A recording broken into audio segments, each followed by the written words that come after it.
está sonso, es una locura más.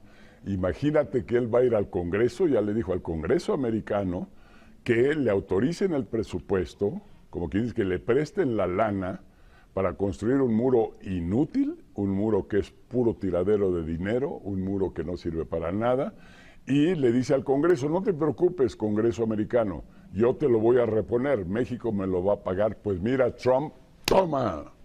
Lo que Trump está provocando, todos perdemos. Pierde México, pierde Estados Unidos, pierden los accionistas de las corporaciones americanas y pierde el mundo entero. Entonces, no es lo que queremos, nadie quiere esto. Por esto hay un solo objetivo, que es parar a Trump, domesticarlo, que calme sus ánimos, que se quede callado, que se ponga a trabajar, que se deje de estar vendiendo cuentos y milagros a todo mundo como un verdadero populista. Cada mexicano en cada manifestación hoy debe de llevar una bandera mexicana y debe de llevar un letrero que diga no Trump, no a tu fucking mall.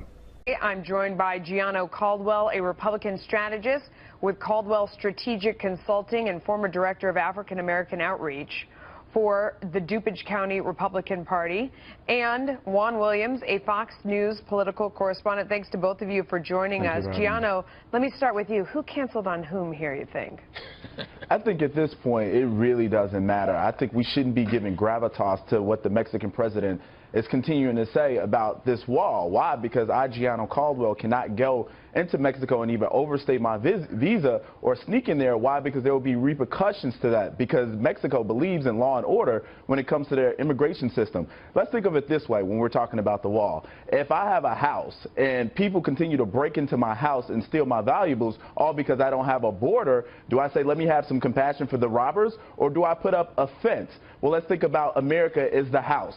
And the $58 billion that we have a trade deficit with Mexico, that's one of the areas. But in addition to that fact, the $113 billion which it takes for us to take care of these illegal immigrants is at stake as well. So I think we need to think about this differently. I don't know if the Mexican people would love being likened to or equated with home burglars in your analogy, but let's move on from that one. Juan, let me ask you. It still cost us. Okay, well, let me ask you. So the tweet went out because this is apparently how heads of state do business now. We tweet at each other. And Enrique Peña Nieto said in his tweet this morning, we have informed the White House that I will not attend the meeting scheduled for next Tuesday with the president. Does this surprise you? I mean, he had said he was coming. It's not like the president's rhetoric has changed at all. He was coming, now he's not coming. Well, I think that clearly this was at the initiative of the Mexican president, not President Trump. And secondly, I think that the surprise here is that even through yesterday, Melissa, the president President Mexico had indicated he was still coming, although Trump had already signed that document indicating that he was going to start construction or making it possible to start construction of the wall. But after a speech last night, apparently political pressure built on the Mexican president at home.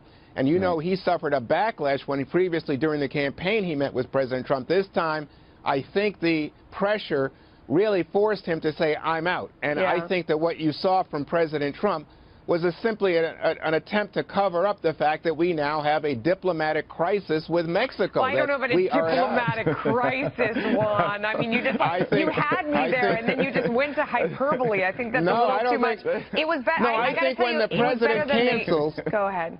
I think when the president of Mexico, our immediate southern neighbor, cancels in that way, I think he's sending a strong diplomatic message. You better get ready for a lot of crises coming up then, because I think this is sort of the least of it. Gianna, let me ask you, the burglar analogy aside, we do a lot of business back and forth with these folks. We ship an average of about $223 billion in goods to Mexico. We buy about $283 billion worth of their goods. I mean, it deserves more respect than a house burglar, don't you think? These folks, I mean, this relationship is important, my point. So let me say this. When it comes to house burglars, I'm referring to the fact that we're losing money and folks are here illegally.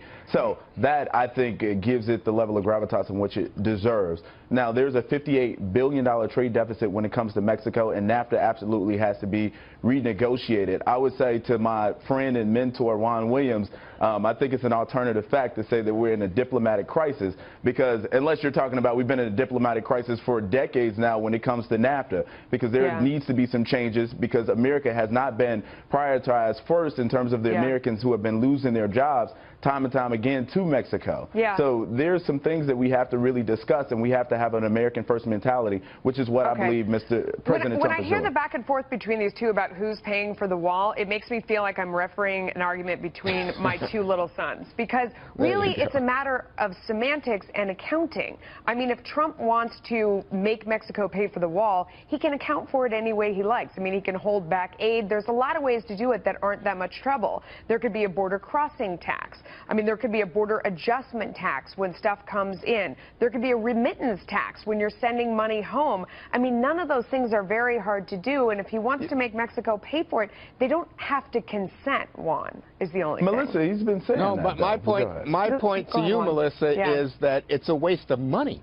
I mean, right now, the immigrant flow... You think the wall's a waste of money? Right. So it's a waste of either U.S. money or offensive to Mexico, and as you point out, there are other ways you can try to impose different tariffs, taxes, withhold financial aid or foreign aid, whatever you want to do.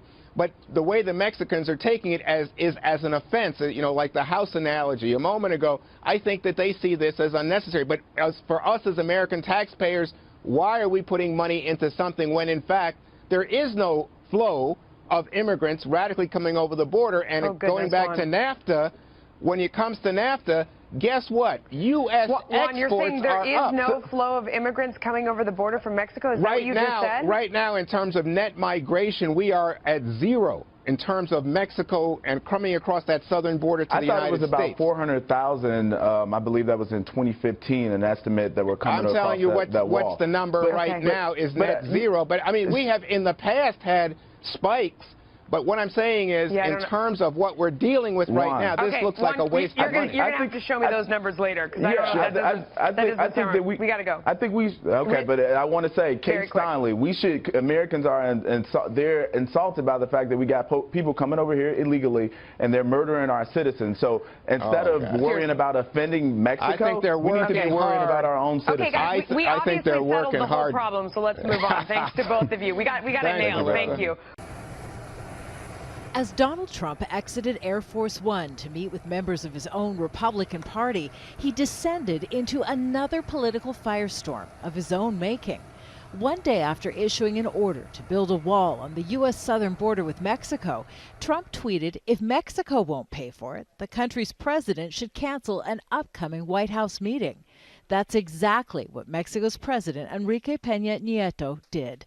In his own tweet, he informed the White House the meeting was off. No Trump, no fence, no wall, and no fence. On the streets of Philadelphia, demonstrators gathered around the Republican conference to protest Trump's ramped-up immigration enforcement.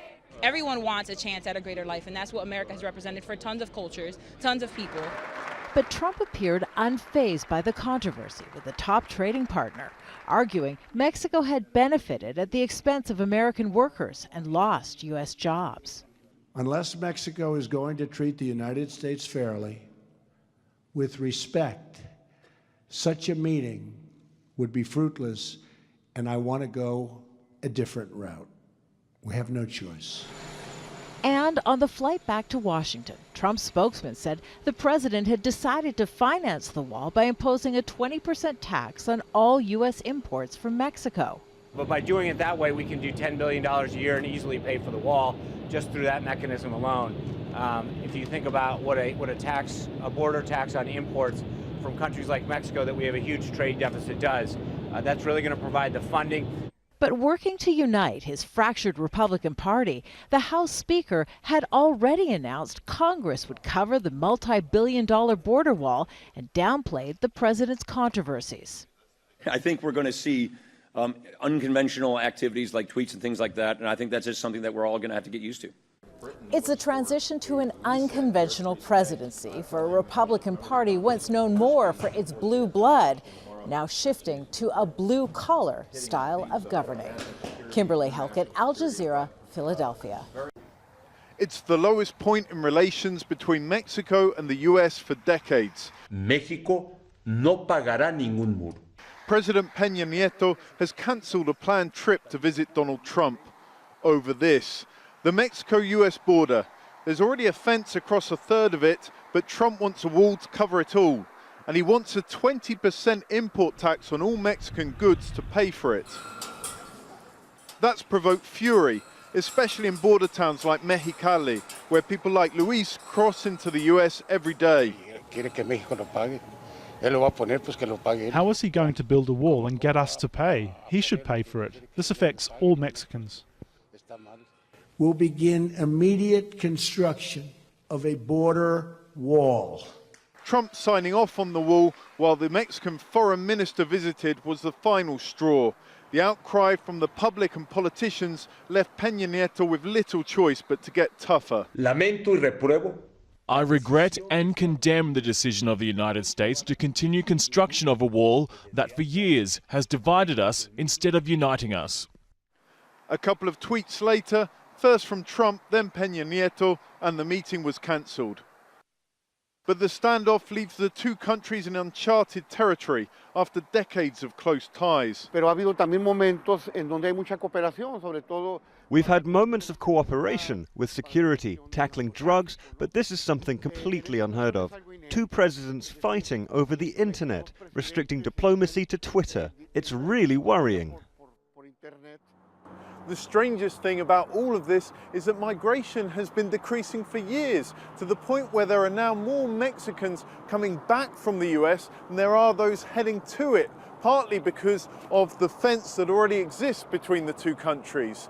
The bigger issue is trade, but now the two presidents won't get the chance to talk about that face to face.